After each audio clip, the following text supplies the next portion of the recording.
Before we get started, here's a few highlights from today's game. Grounded through for a base hit. They are sending LeMahieu. The throw is not in time. And the pitch. Swung on and missed. There's history. 59 strikeouts without a walk. This one in the air. Deep out to right. Base hit up the middle. Counter Falefa scores easily. The 1-2 pitch. That's in there for a called third strike. The 3-1. And that's way inside and low. Ball full. Gets away from Higashioka. Joey races down to first. He falls down, throw behind him, and he literally crawls back to the bag safely. Always been a pretty good hitter.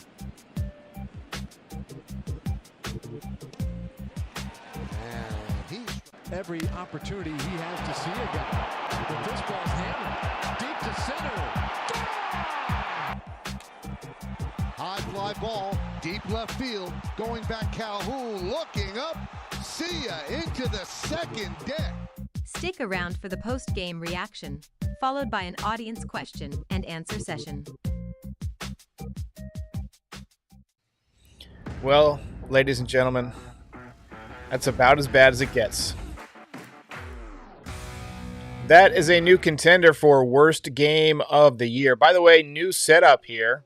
New background if you're watching on YouTube. If you're listening on the Frieze, obviously, you can't see it. But I liked updating the background every now and then. Got a new microphone set up. So hopefully you guys can hear me okay. So let's talk a little bit about this game. But before we get into that, Yankees put Stanton on the injured list today. He's supposedly going to be back for my birthday, May 25th. Odor will be back tomorrow. It's weird. I'm doing this so much later than usual. I feel like I'm the late night radio guy or something like that. Dulcet tones of NYY Recaps. Odor will be back tomorrow, so that'll add at least a little bit more depth. Probably get rid of Mike Ford finally. Let's talk about the cameras at Globe Life Park. How far away do you really need to be? Can we get the camera a little bit further away from home plate? I'm sitting there watching. I have a 55-inch TV in my living room, and I have a 70-inch TV in my media room behind me. And the batter in the box is like 2 inches tall. Really? You can't get a better camera angle than that? Is it so you can fit all the sponsors on the screen? There's about 18 different pieces of signage, but I can barely see who's friggin' hitting from across the room. Come on, Rangers. You can do better than that. Top of the first inning, DJ LeMahieu and Luke Voigt single to open the game. Urshela picks up an RBI single to make it 1-0. Bottom of the first, leadoff double for the Rangers, but Garrett Cole strikes out the side, 3 in a row, to set the Major League Baseball record for strikeouts without a walk at 59. He broke a record. Someone had broken his record of 56 last week with 58, a guy named Burns, and Cole broke that record. So now Burns has to come back and do 62 just to make it fair.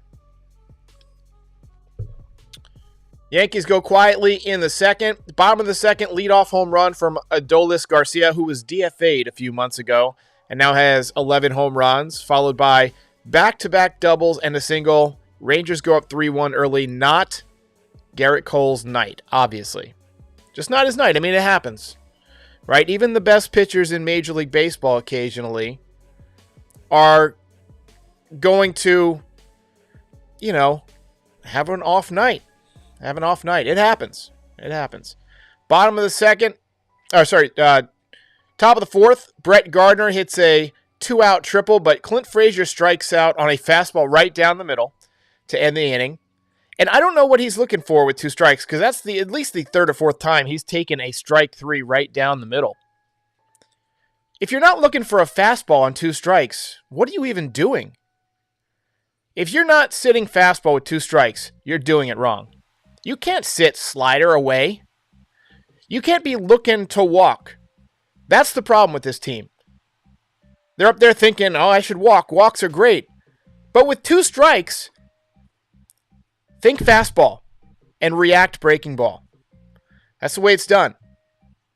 I I can't with this guy anymore. I just can't. It's like he's never played baseball in his life before he got to the Yankees. You can understand why he was a number 5 overall draft pick and then still gets traded. Rangers get one more and a homer in the 5th to make it 4-1. The Yankees go quietly. That was kind of the theme all night. Bottom of the 6th, Higgy throws a ball into center field to make it 5-1 Rangers. Top of the 8th, Luke Voit. He was my pick to click tonight, and in accordance with the prophecy, he mashed an enormous home run into the upper deck in left field, and that was the swing we like to see from Luke Voit. So, nice job for him, I guess. Abreu came in this game. He was okay out of the bullpen. He threw some pitches at 100. He had 4 strikeouts, but his control was not what we would, want to see from a relief pitcher, I don't think. It looks to me like he yanks the ball across the plate a lot, and he misses kind of down and into lefties or down and away to righties on the fastball. That happens. That's a release point thing. He's basically holding on to the ball just a fraction too long, and he's pulling it across home plate. And then when he compensates for that and lets it go a little bit early, he misses up and arm side. So I think he's got some release point issues. That usually comes as you get a little bit older and you get more used to, your mechanics become a little bit more refined. I think that, it's an easy adjustment. He's just got to do he's just got to have a lot of repetition on it. So he could be pretty good. Abreu, I like his stuff, but overall not super impressive because I prefer command out of my relief pitchers. All right, so THD Wicked 50 Cal, the mod of the century, says, will there be a point at which the Yankees would send down Clint Frazier? And I think there's got to be. I mean, the guy just continues to struggle. He did hit a home run. He had a couple of hits against Baltimore, but there's way more bad days than good. But here's the issue. The Yankees don't really have too many more options. They're lacking in outfield depth. Yankees don't feel Estevan Florial is ready. And if they did, he'd probably go to center field. Aaron Boone said today that Brett Gardner's going to be playing center field a lot and for a while Aaron Hicks is out. So, hey, look, Brett Gardner, you're getting the shot that you wanted to do it in front of the fans one more time. So, get it done. He actually, played pretty well tonight. Hit a triple. Jeff8792 says, I felt bad for the guy eating the hot dog and the camera kept zooming in on him. I wholeheartedly agree. Yeah, that was an obnoxious hot dog. But I mean, if you're going to go to the ballpark, you got to eat what the ballpark's food specialty is, right? So the Yankees offense is just miserable. And I liked what Paul O'Neill said at one point during the game. He was breaking down the lineup, and he said, I would go to Judge and Stanton and Voit and say, hey, look, you're our power guys. We want you to try and mash the ball out of the ballpark. But then go to Gio and Gleyber Torres and DJ LeMahieu and say, hey, look, I need you guys to hit 300. And they may very well do that anyway. I don't know about Gleyber hitting 300, but he's hitting for more contact than power before he got sick. And then the rest of the guys just need to get on base, make runs happen with your legs, things like that. And, just approach the game that way. But it does seem like guys are kind of swinging from the heels a lot. This is a team that you really got to beat. I mean, this is a bad loss because the Yankees are sending out their Cy Young candidate pitcher who had a bad night. He's entitled to a bad night just like Jordan Montgomery's entitled to a bad night last night. But you're facing a pitcher who has a 6+ ERA. I mean, this was not Cy Young on the mound that the Yankees were facing. This was a terrible pitcher. And the Yankees made him look like Pedro Martinez. They did nothing against this guy. Nothing.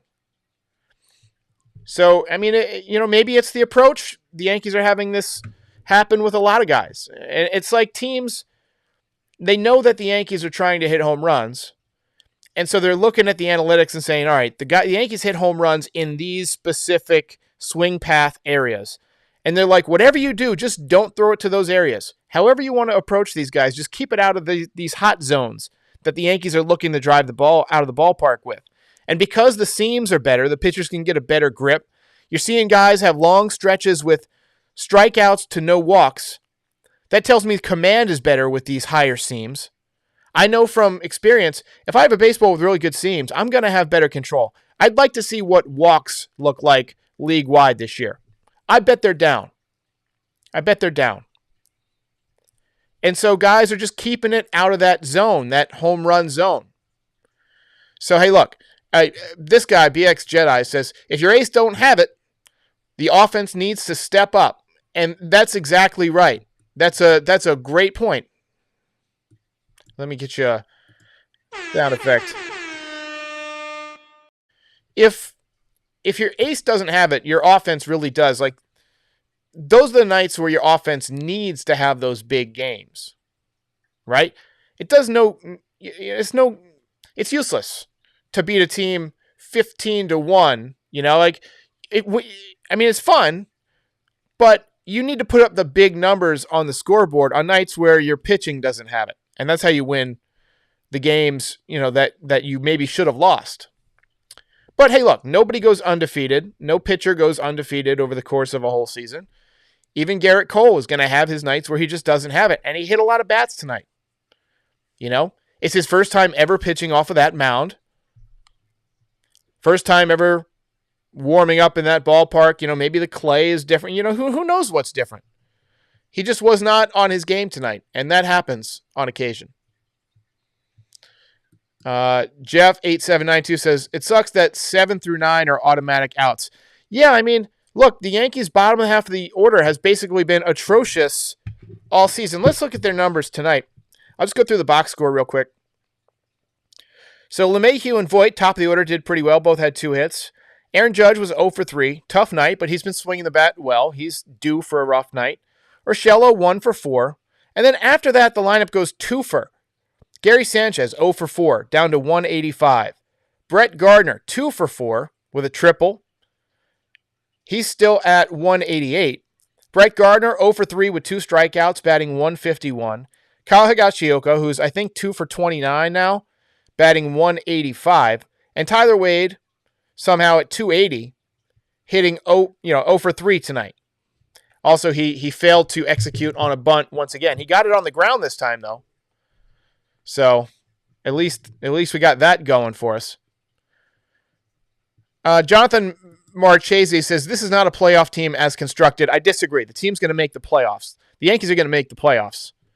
They're going to pound their way to the through these summer months as pitchers go down and Luke Voit and Aaron Judge get hot and Gary Sanchez has a hot month or, somebody else has a hot month. DJ LeMahieu is going to have a hot month at some point. It's going to happen. The Yankees are going to slug their way through this summer, and they're going to at the very least, win a wild card. There's no way they're not winning a wild card. It's just not going to happen. They're going to make the playoffs. The question is, what do you do when you get there? What do you do when you get there? What does your lineup look like when you get to the postseason? Can you score off a good pitcher with 3 guys in your lineup that are not major league hitters right now? And with Stanton out for a week, the Yankees are going to need somebody to step up. I read a tweet today that a writer basically said that the Yankees plan to look at left-handed bats at the trade deadline. Why wait? Why wait? Now's the time to do it. The price is only going to go up. The longer you wait. I think that the Yankees should go after Corey Dickerson from the Marlins. Right now he's hitting about 280, but he's a veteran. He's 31. He's an outfielder. He's a left-handed hitter. He can hit for contact. He's got a little bit of pop. He's not a big power guy.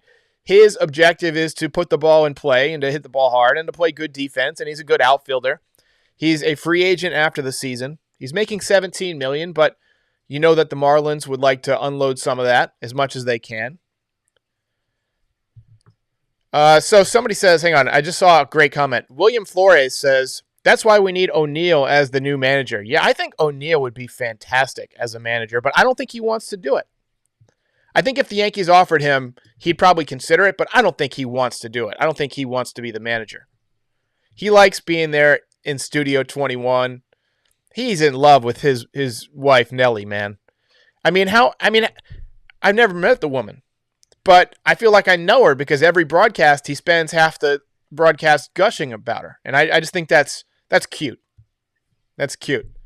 I mean, they've been married so long. He doesn't want to go back on the road. She was probably waiting all those years while he was playing and traveling around, waiting for him to come home, and she likes having him around now. Although, maybe she's like ready for him to get back out on the road at this point. Michael Robach says, I like Marte as well. He's a righty, but I really, really like him. Yeah, I've seen a lot of people bring up Marte's name. I think he's with Arizona. I don't think Arizona's doing much this year, and Marte is a good player, but I don't know what Arizona would ask for him. I'd have to look at their roster. I don't want them to ask for somebody like a Gleyber Torres. I don't want to give up anybody off the Major League roster, and he might be good enough that they would ask for a top pitcher like Davy Garcia or Clark Schmidt. I'd probably have to give one of those guys for him. And I'd probably do it because the Yankees could use somebody like that. But again, right-handed, I feel like the Yankees need a left-handed bat. Chase Johnson says, I kind of miss Cameron Maybin. Yeah, Cameron Maybin was fun, wasn't he? Zachary Bass says, Yankees should look at Pirates, Gregory Polanco, lefty bat, decent pop, and can play defense. You know, it's a funny story, Zach. I always trade for Gregory Polanco in whatever MLB The Show franchise I'm in, because I absolutely rake. I rake with Gregory Polanco. All right, guys. Tough night for the Yankees, but it is what it is. I hope the new mic sounds good. I picked up a Rode pod mic and a new desk thing, so I have more room for my arm here. And I got a second light rather than these. I had these big ring lights, and they were hard to maneuver. So I've got kind of like an overhead kind of light thing going on. And I changed the background. I saw Pamela Davis said earlier that she didn't notice anything different with the setup.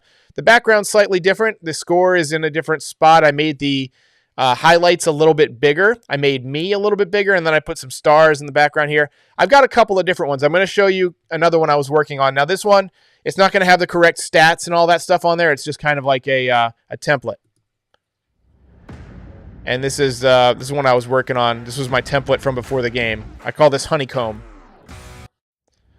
And so we'll go back to the actual game. But, hey, it is what it is. Yankees drop a tough one.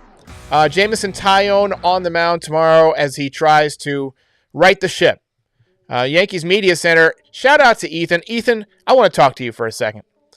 I feel bad because Ethan did some work for me.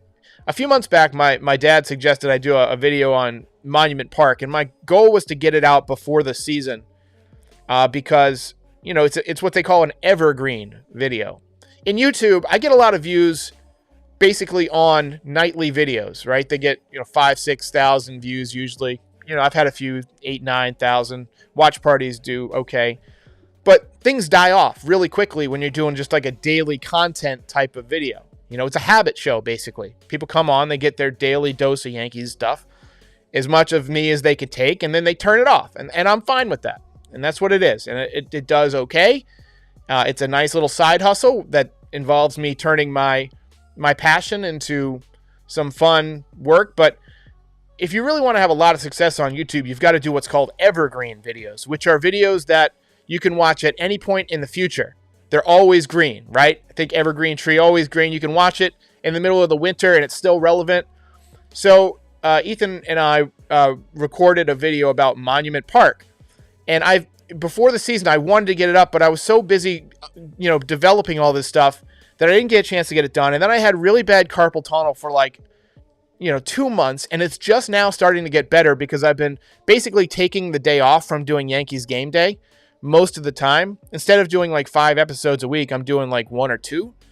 And that allows me to kind of rest my hand and sort of heal so that I can do more stuff. And then I do this Yankees show at night where I just gather highlights. It's maybe a half an hour, 45 minutes work to put together.